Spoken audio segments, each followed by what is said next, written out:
Welcome to the four-part learning series on substance use disorders in the Latino population, being brought to you by the National Hispanic and Latino Addiction Technology Transfer Center Network. And disclaimer here, the views, opinions, and content expressed in this presentation don't necessarily reflect the views, opinions, or policies of the National Latino Behavioral Health Association, the Center for Substance Abuse Treatment, the Center for Substance Abuse Prevention, or the Substance Abuse and Mental Health Services Administration, also known as SAMHSA. So we're going to go straight to it. Module 3, the focus here is on opioids. Hopefully you have taken in modules 1 and 2, and that you'll come back for module 4. We encourage you to share this resource with colleagues, friends, the people that you provide services to, that sort of thing. In terms of the National Latino Behavioral Health Association, and the mission is to influence national behavioral health policy, eliminate disparities in funding and access to services, and to improve the quality of services and treatment outcomes for the Latino populations. The executive director of NABLA is Frederick Sandoval, and the objective of NABLA is to provide national leadership on mental health and substance use concerns of the Latino community. NABLA's policy priorities are the following: targeted capacity expansion of mental health services for Latinos, Latino behavioral health evidence-based practices, legislation to increase the number of counselors, therapists, other behavioral health practitioners, funding for co-occurring disorders, which include alcohol and substance use, opioid crisis in the Latino community, and suicide prevention. Once again, those are the policy priorities for NABLA. There are a number of what are known as TTCs across the country. You should know that TTC means Technology Transfer Centers, and there are many of them, as you can see from this busy slide. In a nutshell, I want to let you know that there are prevention technology transfer centers, mental health technology transfer centers, and addiction technology transfer centers. And all of these serve to provide capacity building, training, and technical assistance to organizations on the ground. And there are a number of specialty TTCs, as you can see from our name, Hispanic and Latino Addiction Technology Transfer Center. So our expertise is within Hispanic, Latino, Latinx communities. We encourage you to take full advantage of all of these resources at the federal level and to visit the websites to see what is available to you. In terms of the mission, very specifically, of the National and Hispanic ATTC, it is to provide high-quality training and technical assistance to improve the capacity of the workforce serving Hispanic and Latino communities in behavioral health treatment and recovery. We disseminate and support the implementation of evidence-based and promising practices to enhance service delivery, promote the growth of a diverse, culturally competent workforce, and bridge access to quality behavioral health services for these populations. We are committed to increasing health equity and access to effective, culturally and linguistic grounded approaches, once again, across the country for these populations. We are led by very quality, competent staff at the National and Hispanic ATTC, beginning with a few words about the director, Dr. Susie Villalobos. Before joining NABLA, Dr. Villalobos worked with academic institutions and not-for-profits as a public advocate and researcher by implementing and managing clinical and social behavioral studies and programs. Her expertise in working with local, state, and federal agencies stems from her associations with community-based organizations that are focused on activities committed to focusing on health disparities among Latino populations living within the U.S. and the Mexico border. And you see more of her bio there. Once again, very competent, Dr. Susie Villalobos at the helm of the National Hispanic Addiction Technology Transfer Center. The other staff that we want to highlight is Ana Chavez Mancillas. Ana has an MSW, Master's in Social Work, and she is the program specialist for the National Hispanic ATTC. Prior to this position, Ana worked for Pacific Clinics for over 18 years, providing bilingual and bicultural mental health and substance use services to children and families. Over the years, she held different roles with Pacific Clinics, including substance use specialist, case manager, therapist, program coordinator, team supervisor, and program director. Once again, very competent Latina women working within the Latino and Hispanic TTC.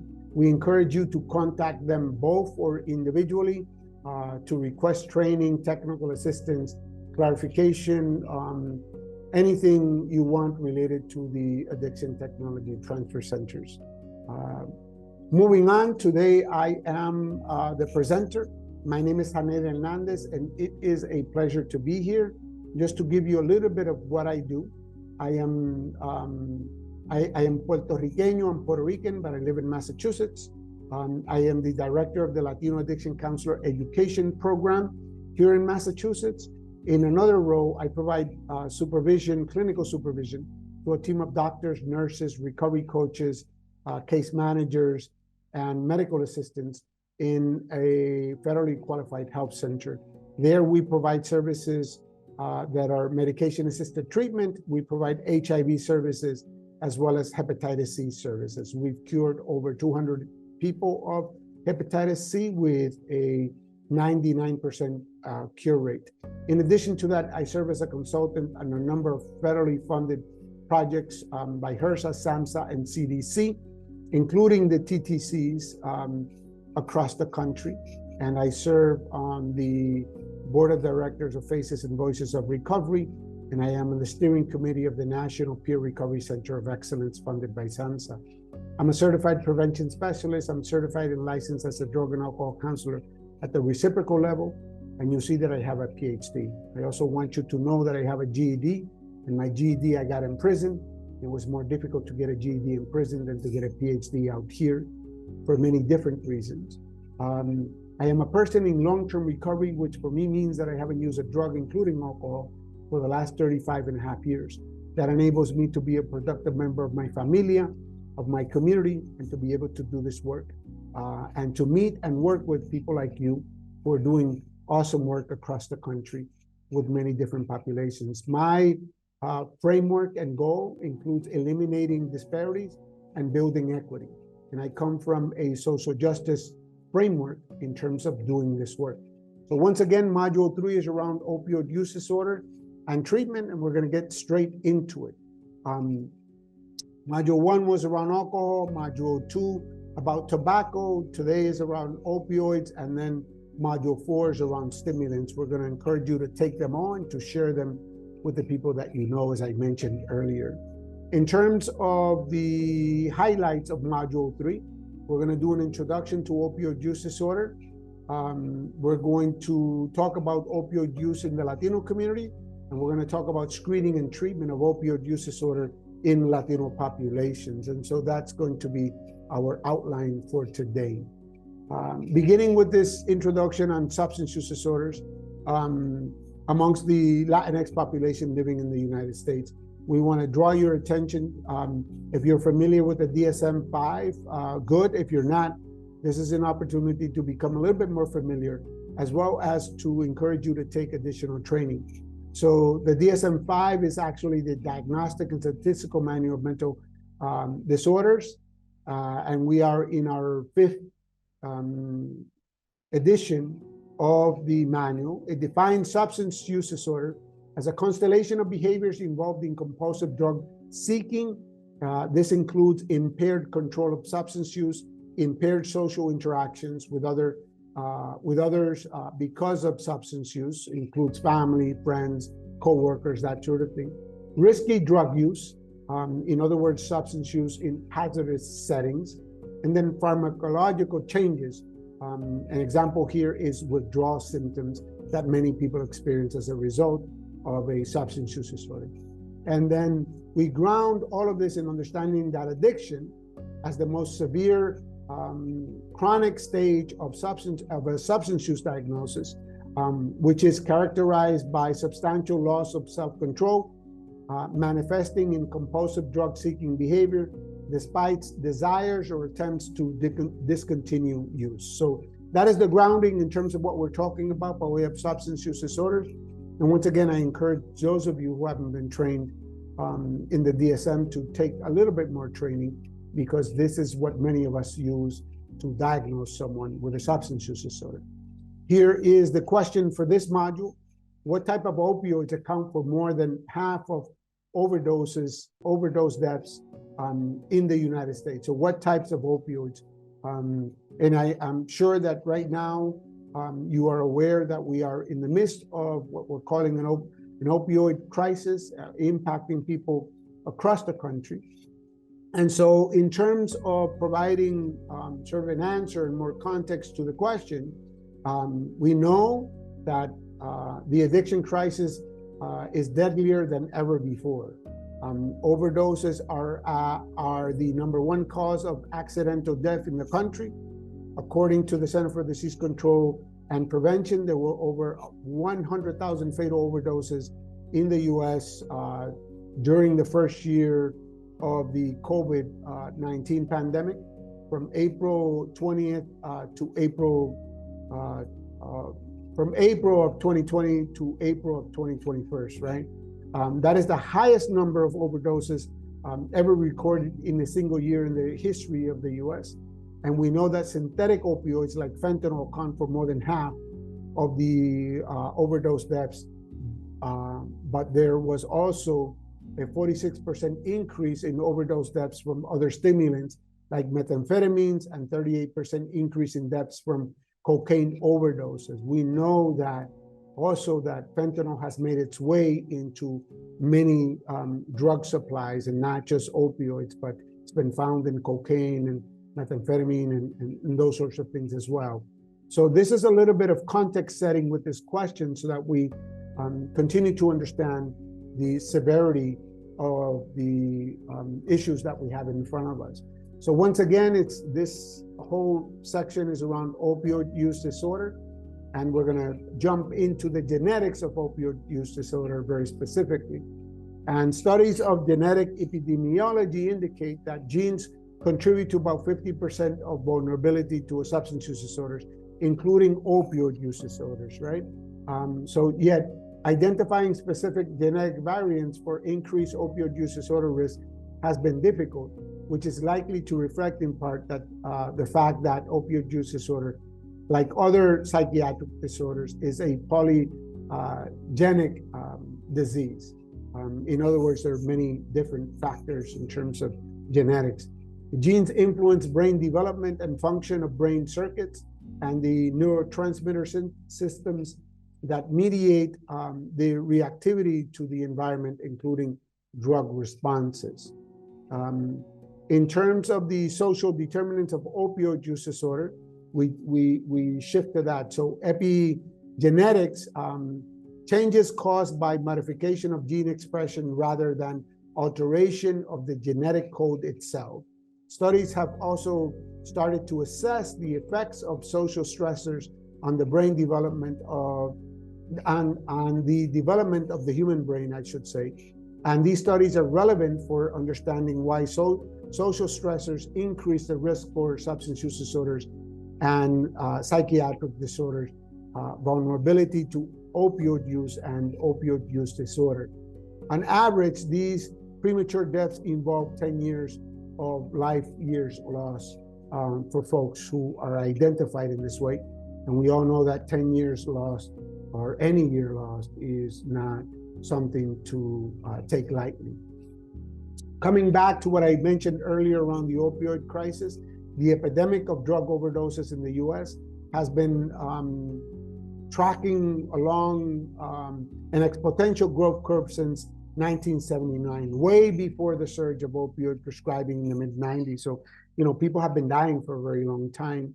The current opioid crisis in the US emerged during a period of over a decade following a sharp increase in opioid prescriptions in the mid to late 90s. As a matter of fact, there's a piece of data out by CDC that over 1 million people have died since 1999 to present from an opioid overdose in the country. So we're talking a lot of people. We also know that on October 27th of 2017, the opioid crisis was declared a nationwide public health emergency. And in 2017, over 72,000 people with drug overdoses died in the United States. 47,600 or 67% involved opioids, with increases across all age groups and racial ethnic groups, a twofold increase in a decade. Again, this sets the ground for us to understand what's really happening on the ground and the impacts and the magnitude and the historical events that have led up to where we are today. In terms of events that are associated with the opioid crisis, in the late 1990s, significant changes were introduced on laws and regulations related to the prescription of opioids for chronic pain by regulatory agencies. We know that this had a huge impact. The new, more relaxed regulations in the pain management standards implemented by the Joint Commission on the Accreditation of Healthcare Organizations, or JACO, in 2000 provided justification for providers to treat chronic pain with opioids. And at the time, many believed that opioids were not addictive. The emerging concept in the 1990s of evaluating and treating pain as the fifth vital sign and an aggressive marketing by pharmaceutical industry reinforced the unfounded perception on the effectiveness and safety for treatment of non-cancer pain with potent opioids. We are one of a couple of developed countries that still allows the pharmaceutical companies to advertise directly into our homes through TV and other forms of marketing that is very aggressive. And this had a huge impact on how this and regulatory changes, as mentioned before, had a huge impact on how pain was viewed, medications were dispersed, prescriptions written, and obviously the aggressive marketing that we talked about. In terms of looking at overdose death rate data, here you see a depiction of 1999 all the way up into 2019. And we see the national drug overdose deaths involving any opioid number among all ages by gender, 1999 to 2019. And you see that number rising all the way up to 49,860 by the year 2019. This is right before the pandemic, by the way. The majority of deaths, 60%, occurred in patients given prescriptions based on prescribing guidelines in the 1990s by medical boards, with 20% of deaths in low-dose opioid therapy of 100 milligrams of morphine equivalent doses or less per day, and 40% in those receiving morphine of over 100 milligrams per day. So we see these trends, alarming trends, that have led us to where we are today, to mention that once again. And then more recently, the synthetic opioid fentanyl has become an important agent as a cause of opioid overdose and opioid overdoses and opioid disorders in the US. Pharmaceutical fentanyl, we should understand, is a potent synthetic opioid approved for treating severe pain. It is 50 to 100 times more potent than morphine, and like other prescribed opioids, can be diverted for misuse. As a matter of fact, a lot of the opioid that's consumed in the US is being developed illegally in clandestine labs in other countries and then imported into the US. Overdoses from fentanyl by itself or combined with heroin appear to be harder to reverse with naloxone than overdoses due to prescription opioids, of pure heroin, contributing to the lethality of fentanyl or drugs laced with it. I know folks who have had to administer up to 8 doses of naloxone or Narcan in order to bring one back if the person has been using fentanyl. And it should be noted that a lot of people are taking fentanyl into their bodies, whether that's snorted, injected, or otherwise, and they don't know that fentanyl is in those drugs. So this, again, all leads to this crisis that has been developed for a very long time. In terms of opioid data, in 2016, over 12% of all deaths in the population 15 to 24-year-old were opioid-related deaths. This is a 4-fold increase since 2001. Amongst adolescents and young adults, prescription opioid misuse has become a leading cause of death. Again, very, very alarming. In 2017, the National Safety Council, using data information from the National Center for Health Statistics mortality data, determined the lifetime odds of dying from an accidental opioid overdose for a person born between 2018 were higher, 1 in 98, than the chances of dying from a motor vehicle accident, 1 in 106. I can't say enough. I'm going to repeat this, I'm sure, multiple times, but these are very alarming data, not just because of what it's doing to older adults, but to what it's doing to younger people in the country, as well as to people in the middle. In terms of opioids and ethnicity, shifting our view to that, we know that historically overall rates of illicit drug use in the Latino population have been lower than those of whites and blacks. So it has been lower historically. However, closer examination of substance misuse prevalence within segments of the Latino Hispanic population yields findings that differ regarding a variety of indicators, and these include country of origin, immigration status, gender, and age. So there's variables for us to take into account, and not to think about the Latino population as a group that we can paint with a broad brush over. There are many subgroups, and there are many things to take into account, including age, gender, immigration, country of origin, those sorts of variables that we should be aware of.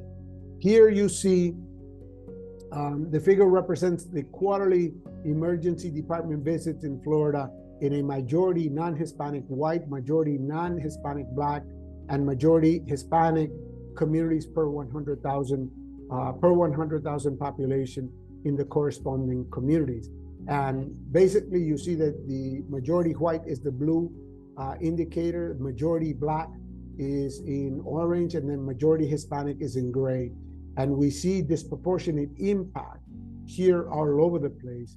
And it's important to point out that we see the impact on majority black populations.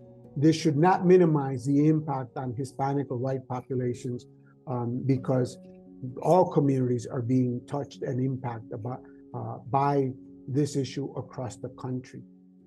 We encourage you to read more and to find out more in terms of what's happening in your local area, so that you know what the numbers look like there and how to respond. The opioid epidemic, according to ethnicity, here's more data on that. In large fringe metro areas, whites experience the largest absolute increase rates of opioid overdose deaths involving any opioid, and this is up from 17.8 to 26.7, absolute increase of 8.9%. And those involving synthetic opioids, here we see it go up from 6.1 to 17.5%, an absolute increase of 11.4%, which is nothing to sneeze at. One more time. Blacks experience the largest percentage change in drug overdose death rates involving any opioid. This is 100%, from 7.2% to 14.4%. And for overdose deaths involving synthetic opioids, 332% increase. Here we're going from 2.5% to 10.8%. Again, for folks who identify as Black or African American. Huge implications for how we think about program planning, implementation, leading with equity, how we evaluate programs, how we disperse funds to what communities, to what organizations with what priorities, right? In terms of source of prescription opioids, amongst those with prescription opioid misuse, 25.4% obtain them from the healthcare system directly, right? This is 55.7 or 95%, and you see the figures there from friends and relatives, right? 55.7% from friends and relatives. So these are folks who themselves have a prescription and either gave it to a family member, have it in their medicine cabinet, that family member got access to it by that means, and maybe some others. And then 18.9% through other means, including drug dealers. There's a lot of these prescription drugs that are being sold on the street. Many of them, once again, are being produced in laboratories here and in other countries. We know that access and use of naloxone, a medication that quickly counters the effects of opioid overdoses, has quickly expanded amongst first responders, including non-paramedic first responders such as police officers and firefighters. And we know for a fact that we are now training people who use substances themselves, as well as their family members and their friends, to use and have naloxone present, because we know that you can't administer naloxone on yourself. So if you're overdosing in your family's bathroom and they find you, the family should have access to this life-saving drug that has been around for a very long time, by the way, and is being used very effectively at the community level. Here we come to the intersection of COVID-19 and opioids, this rate of deaths during the pandemic. So the novel coronavirus, or COVID-19 pandemic, is associated with an acceleration of opioid overdose deaths.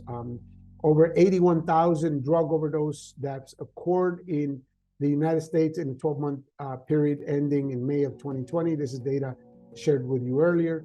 The highest number of overdose deaths ever recorded in a 12-month period, according to recent provisional data from the Center for Disease Control and Prevention.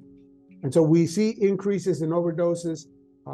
Again, here we're talking synthetic opioids, primarily illicit manufactured fentanyl, appear to be the primary driver of the increases in overdose deaths, increasing 38.4% from the 12-month period leading up to June of 2019, compared with the 12-month period leading up to May of 2020. We know that last year in 2021, CDC reported over 101,000 people died of opioids in the US. Now, we know what the COVID pandemic has done by way of initially, right, people being encouraged to stay home, physical distancing, not coming in contact with other folk who might be infected, all of that stuff, and what we did around that. And in terms of service delivery, we know that most services went virtual. And we know that not everyone had access to those virtual technologies or knew how to use them to gain access to those services. So a lot of people went without. And we know that isolation creates stress, it creates depression, it creates many different things. And we know that when people are feeling signs and symptoms that are mental health related, many self-medicate. So many people went back to using opioids in many different forms and other drugs. And all of that brought this perfect storm together to see the increases in overdose deaths during this pandemic. And we're still living with the consequences of that. Shifting here to screening treatment of opioid use disorder in Latino populations, we know that we have a number of treatment tools and we have a number of screening tools. We have medication-assisted treatment, or also known as MAT, We also know it as medication-assisted recovery or recovery supported medication, known in some spaces and places. We know that we have had for a very long time urine drug screening tools, and we have a what is called here, and excuse the language, but this is what they call it in the screening, drug abuse screening inventory, also known as a DAS, and it has 10 questions in it. And we also have the clinical opioid withdrawal scale, or COWS, as a tool that is readily available to us. If some of you are familiar with some of these, that's great. If some of you are not, we encourage you to access more training. We're going to go a little bit deeper in terms of screening for opioid use disorder. We see that opioid substance use survey, or the ASUS, it's a 64-item self-report survey designed to assess an individual's perceived alcohol and other drug use. Most people know about the CAGE. It's very popular and familiar because we use it for a number of things. It's very brief. It's 4 questions, and the C is for cutting down. The A is for have you ever felt annoyed. The G is for feeling guilty, and the E is for using a drug as an eye opener. For men, if you answer yes to 2 of those, it's a positive for a substance use disorder. For women, if they answer 1, it's positive for a substance use disorder. The DAST, once again, is a 10-question screening tool. It's shortened from a more commonly used version of a 20-item, or the original version, I should say, that way was 28 items. And then we see the DO-CR, which is drug use screening inventory, revised, and the TWEAK, which is a 5-item screen developed for detecting high-risk drinking during pregnancy. And then we see the clinical opioid withdrawal scale, or COWS score. Again, these are screening tools that we should all be familiar with. And if you're not, here's an opportunity to become more familiar and to request more training or go to more training so that your agency and you are equipped with these tools to better help people. When we think about the COWS, that screening tool, you can see here some of the stuff that we measure and look at. The sign or the symptom, you see the heart rate, and you see the score there in terms of what we're looking at. Sweating, and again, you see the score. Restlessness, pupil size, bone or joint aches, rhinora or lacrimation, yawning, anxiety or irritability, and goose flesh. Also, some people call it chicken flesh. And you see there the scores. And so these tools come with instruction and with training. And once again, we just want to encourage people to get additional training. In terms of what the COWS score would look like, right? Greater than a 12, and you see any relative contradictions of yes, referral to addiction medication, give Suboxone support 2 milligrams to 4 milligrams, reassess in 1 hour, and then you see the rest of it in terms of a flow chart. This is used for people who are treating folks so that they can understand what comes first, what comes second, what do we do by way of getting people the help that they need. Again, more on this and more in depth when we go to training. In terms of medication-assisted treatment, MAT, MAR, what I talked about before, it remains for many people the gold standard in biomedical care for opioid use disorders. At the present, there are well-characterized medications for treatment of opioids, alcohol, and nicotine tobacco use disorders. And we talked about some of those in previous modules here. In other substance use disorders, such as stimulants and sedatives, there are no available MAT approved by the FDA at the present, and this was in 2021. There are folks who are working on MAT for stimulant and sedatives, so hopefully we'll see some of that in the future. The prevalence of mental health issues, including anxiety, insomnia, PTSD, ADHD, and depression, are higher in the substance use disorder population. And treatment of such conditions becomes important in the pursuit of better outcomes in the treatment of substance use disorders, right? So think about here, because we're talking about co-occurring disorders, right? And what are the impacts and the implications for treating people with co-occurring disorders. We should all have training in co-occurring disorders. There is a medication that has been around for decades, right? It's called methadone.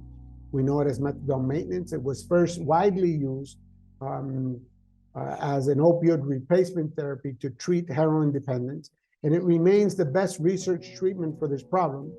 And despite the widespread use of methadone in maintenance treatment for opioid dependence in many countries, it is also controversial treatment whose effectiveness has been disputed by many folks. Methadone is an effective maintenance therapy intervention for the treatment of opioid use disorders, as it retains patients in treatment and decreases opioid use better than treatments that do not utilize opioid replacement therapy. So for all its challenges, we also have really good data around methadone maintenance. We know that there's a process from going to opium to morphine. You see depictions here of the poppy flower, and you see depictions here of how in laboratories and people who process these drugs, they take it from the flower, the poppy seed, all the way through developing morphine, codeine, nicotine, those sorts of things. The best known commercial brand of Buke is Suboxone. So many of us have heard of Suboxone because we've been treating a lot of people with it. It's known as Buke and naloxone. It's sublingual film and sublingual tablets. Teaching the use of sublingual Buke is important as to assure the absorption of the right dose. Drug is inactivated in the stomach. So that's why, the sublingual tablets or film are important for us to educate clients on their use and how to use it appropriately. Suboxone is used daily. Subutex is the Buke without naloxone. It's used mainly during MAT in pregnancy and in cases of hypersensitivity to naloxone. The prescribers, usually doctors, right, who prescribe this stuff, they are really well versed in terms of what to prescribe to who, depending on these differences, right?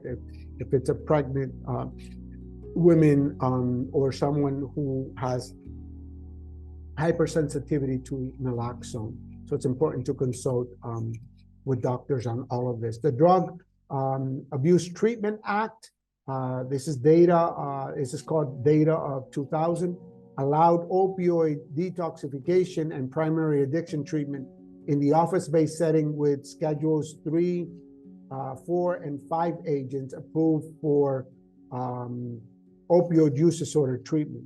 First time this happened since a U.S. Supreme Court ruling in 1918 that physicians and other prescribers have been allowed to manage opioid addiction in the office-based setting. This is a huge shift in terms of where people are treated. If you think about where methadone clinics are located and where MAT, MAR services are located, primarily in federally qualified health centers, in doctors' offices and that sort of thing. This is because of these changes in policy in the US. Now, Naltrexone is a medication approved by the FDA to treat both alcohol use disorder and opioid use disorder. Naltrexone is a morphine derivative that acts as a competitive antagonist at opioid receptors, and you see the numerals there. Naltrexone can either displace opioid agonist, I should say, and binding at these receptors or prevent opioid binding. Blockade of opioid receptors by naltrexone is a competitive phenomenon and results in the elimination of the euphoric effect of opioids that a lot of people chase. In terms of the brain and opioid use disorder medications, we know that naloxone or Narcan is an opioid antagonist, I should say, used to counter the effects of any opioid overdose. In opioid overdoses, this depressive effect is responsible for the symptoms seen in overdose, and we notice that by shallow breathing, confusion, lessened alertness, and loss of consciousness. Naloxone has no potential for abuse. Some people think that it does, it doesn't. It has been studied, it has been around for a very long time. Naloxone may be injected in the muscle, vein, or under the skin, or sprayed into the nose. Most of the training that we're doing with first responders, including police, EMTs, as well as the training that we're doing with family members of and people who use substances and their friends, is the nasal form. And you see it there in the picture, upper right-hand side. And it has proven to be very effective. We hear about the 100,000 people who died last year, and that is a tragic number. What we don't hear about enough is the number of people that we reversed opioid overdoses utilizing Narcan and essentially saved their lives, right? So this is an important tool to have, not just in doctors' offices or in the possession of first responders and that sort of thing. Most treatment facilities have this, outpatient, inpatient. Many private businesses have them. I carry Narcan wherever I go, and I encourage you to do the same. You never know when you're going to encounter someone with an opioid overdose. Naloxone and opioids, you see here the receptors in the brain, and you see here where the opioids connect to those receptors in the brain. And then you see here where Narcan connects to those receptors in the brain and does its job to reverse opioid overdoses. In terms of another visual here for you to have in mind, so we're gonna, it's the drug, the mechanism of action, the use, the average cost, the perspectives for adherence, the initiate prior to cessation, and then hepatic CI, and then FDA approval. You see them there for naltrexone, disulfiram, acamprosate, and gabapentin. And so you see how much they cost, you see the number of pills, you see the mechanism of action, and if they're approved by the FDA. This is just a chart showing you those so that you become familiar with these. In terms of the summary of the third module, here's what we've learned today.